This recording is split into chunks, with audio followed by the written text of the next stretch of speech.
When you open the October 6th do now, you'll see some code up here, and don't change this code. All this code does is produce a list of random integers that has 20 integers between 1 and 100. So you're just going to, when it gives you this prompt, you're just going to type in a random number and it'll generate a list. And so we see here we have this list that has 20 integers. The goal of the code is to figure out the difference between the largest integer in your list and the smallest. The largest integer, for example, in this list has a value of 87. Looks like the smallest one has a value of 9. So you'd want to end up having 87 minus 9, or 78 as your final output. So this is the way we're going to do it. First thing you're going to do here is you're going to, and this is already done for you, you're going to create two variables. The first one is called small, and it's equal to the first value in the list. And the second one is called big, and it's also equal to the first value in the list, at least initially. So when I run this, small will have a value of 73, and big will have a value of 73.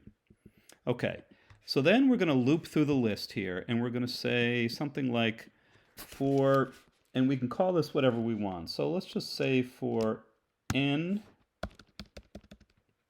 in, and here we now have to give it the name of our list, which we said from before is my list. What this does is it goes through the list and it takes each number one by one and stores it into this variable n. So then what we want to do is we want to figure out, okay, if the number that I just stored in the variable n is bigger than what I currently have in big, well then n has to be the biggest number I've encountered so far. So I want to replace big with n. And so now n will have been updated, or big will have been updated so it has a bigger integer in it, and it's going to have the biggest integer we've encountered so far.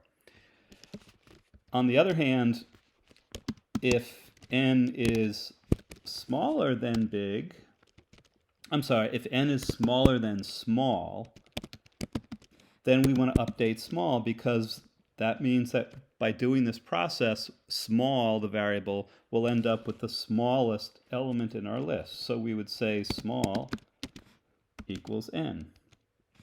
Okay, so by the time we've done this, we're going to have these two variables, big and small, and big is going to contain the largest value in our list, and n is going to contain the smallest.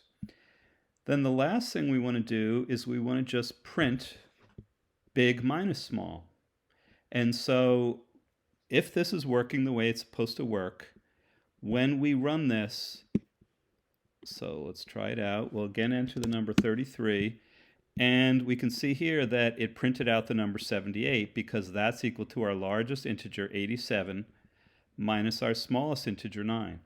And so again, each time it went through the list, so it started with 73 in both big and small. When it got to 21, since 21 is smaller than the small value, we replace small with 21. So now our big variable has 73 and our small has 21. When we get to 80, since 80 is bigger than our big variable, 73, we replace big with 80. So now big has a value of 80, small has a value of 21. And we keep doing this, updating big and small.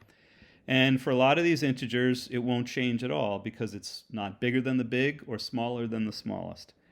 And so by the end, all we've done is, if we look at what is in the variable big, it has 87, and the variable small, it has 9.